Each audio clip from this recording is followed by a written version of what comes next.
How commonplace is rope, and yet how varied its uses, whether it's a roping exhibition, a hoisting job, or tethering a giant liner.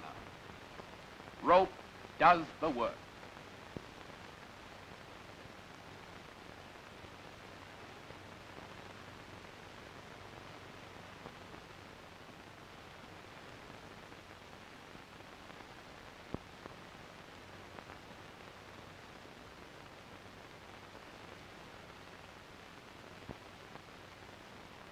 Rope hauled the great stones used in building the pyramids in ancient Egypt. The Romans built their city with assistance of rope. The Egyptians cultivated rope fiber. Today, the finest, toughest rope fiber is manila from the Philippine Islands. It comes from the abaca plant, similar to the banana tree. The trunk of the abaca is composed of fold upon fold of leafy substance. In it, like the strings in celery, are the desirable fibers. The plant matures in 3 years and is then cut down, slit open, and the sheathing layers removed. A scraping process removes the pulp, leaving the long, silky fiber, which after being thoroughly dried in the sun, is rolled into small bundles, delivered to the government balers for grading and packed in bales weighing 270 pounds for shipment and fabrication into rope.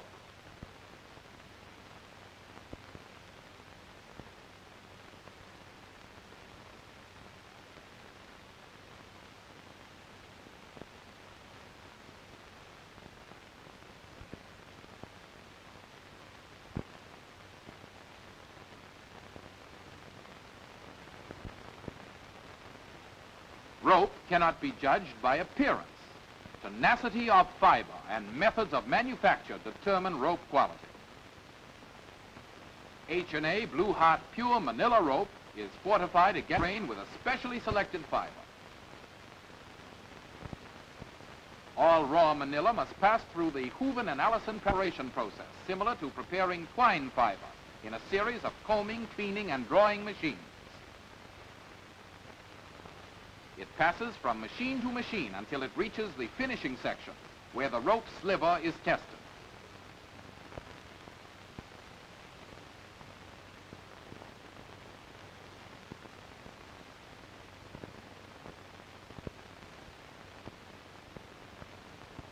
Thence the sliver is taken to the spinning room to be spun into rope yarn.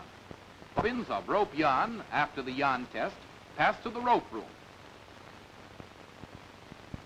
where Blue Heart Manila, Red Heart Sisal, and Purple Heart Java bolt rope is made or laid by the most exacting machines.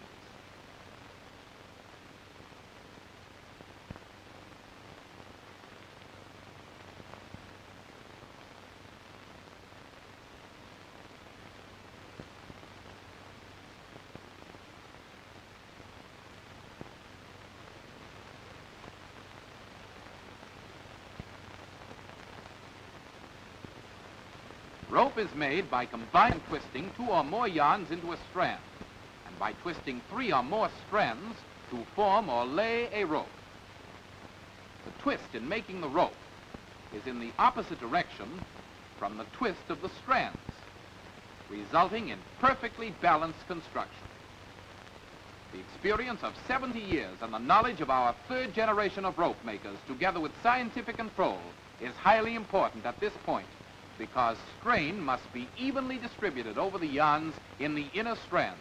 Otherwise, inner rupture will occur.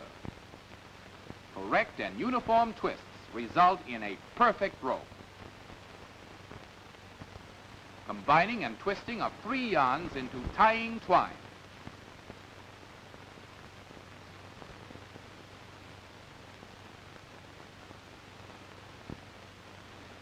Balling the tying twine.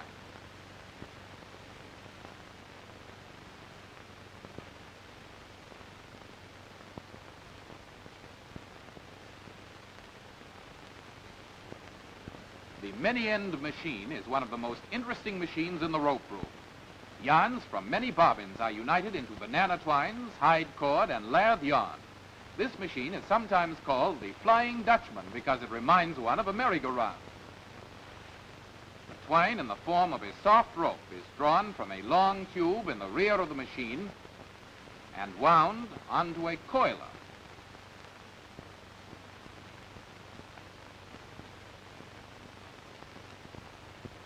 This put-up enables the buyer to cut twine in equal lengths with one stroke of the knife.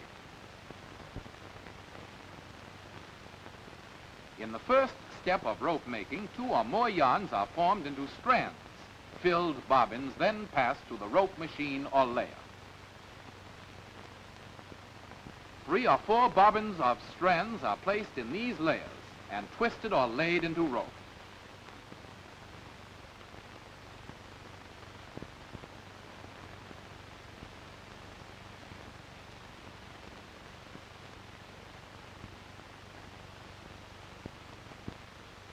Red hot rope, 1/4 inch to 1/2 inch in diameter for tents, awnings, farm work, and general purposes, is made on this battery of machines.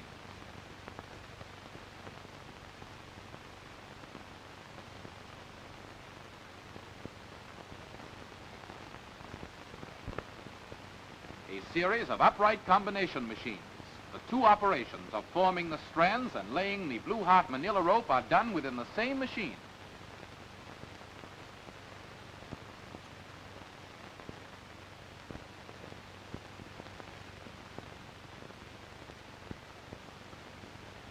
"36 bobbins of yarn are placed in the inner creel or frame, which revolves in the opposite direction from the pliers forming the strands. The strands are united and twisted in the tube, and the finished 3/4 inch rope rises from the top.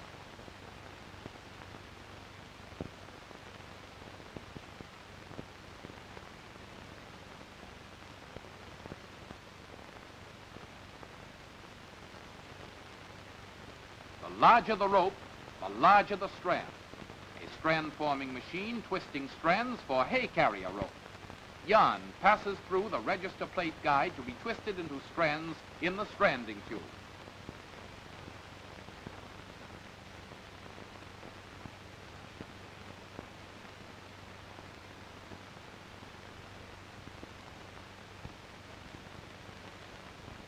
The bobbins containing the strands are transferred to the rope-laying machine to be twisted in the die in the forming head of the machine and drawn off finished rope.